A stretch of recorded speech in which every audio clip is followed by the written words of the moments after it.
We're with Chris Maas and the winner of the regatta, Mr. Radziejowski.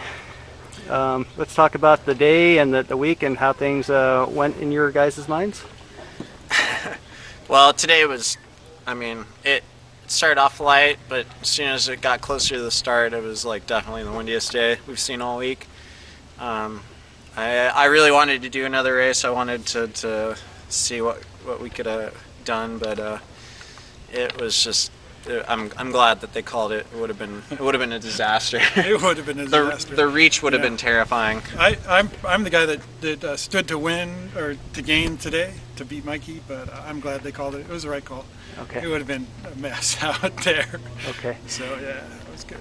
Yeah, and Chris, you designed the two top boats for the regatta. What are your plans with the boats in the near future? Yeah, I'm not really sure. This new boat's going really fast. I need to process what I learned from the regatta, whether I decide to make some changes or not.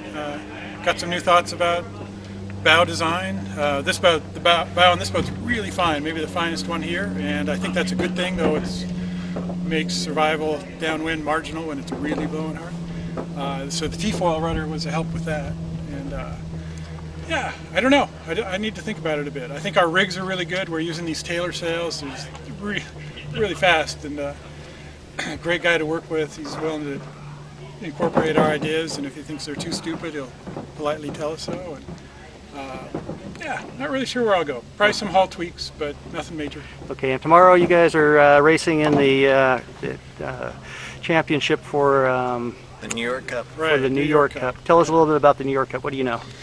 Well, it's as far as I know, it's the second oldest sporting trophy behind the America's Cup. It's only 10 years younger. It's a 3-on-3 team race. Defenders against the challengers. Challengers are determined by the nation that's the best placed amongst the World Championship, and the defenders being us from the last Worlds. So it's going to be us against England. Yeah, it's kind of hard to say what's going to happen.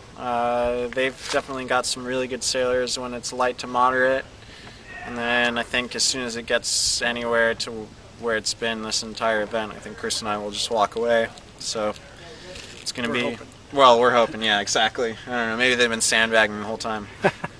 Okay. Yeah, should be interesting. Okay. Because we're starting early enough in the day this time that we might find a light air race or two, or lighter, moderate air anyway. Okay, and it's just a 1 3-lap race, just like this? It's three races. Okay. They're triangle sausage, so a little shorter. 40-minute races is what they're shooting for. Okay. And yeah, we got to Best of three. Get those three in. It's different than typical team racing in that the winning boat wins the race. So it's not a scored race, other than whoever crosses the line first, that team won. Okay, and in 2017 we'll have another IC Worlds, and we don't know yet if it's going to be Australia or Sweden. Is that the That's right. word on the street? Yeah. And or maybe England if maybe both, even England. if both can't pony up. Okay, and do you guys think you'll be making a push for that? I think so. I'm hoping Mikey will. I'd like to put him in a boat of some sort. Okay. Whether I make it or not just depends on how my body's holding up. Okay. And let's talk about getting some butts on boats, as they say. How can you express yourself to get other people interested in the class and coming out and try this? Oh man, it's tough because it's such an unusual boat, and people have a hard time wrapping their head around what it actually is. So you kind of need to get people in the boat or to see it to say, wow, this is the greatest boat in the world. My neighbor, who lives right across Lopez Sound from me, Todd Twigg, never sailed an IC until just before this regatta. And we got him in one of the Nethercots, and he finished every race. I think he ended up 22nd. So, we bit by bit, we find people with the right attitude and spirit to get in an IC, but it's definitely not for everybody. All right.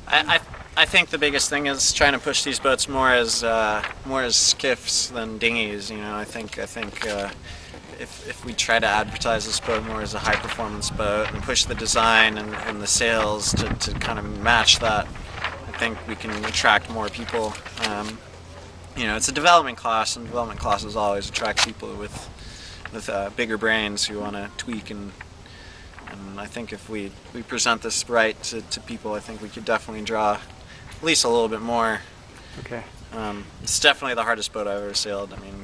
14s, 18s, everything. This is by far one of the more difficult boats I've sailed. So if anybody wants a challenge, it's there. Okay, and are they anybody here in the Bay Area in particular wants to give it a go? Who should they contact? They should contact Del Olson or myself or basically anybody really. I mean, if they just show up to Richmond Yacht Club and ask around, they can find our contact information very easily. Richmond Yacht Club's definitely the hot spot, and that's where they can find Del and Mikey. Okay, and is Chad on board with this now? I mean, Chad's on board with anything, so. Okay.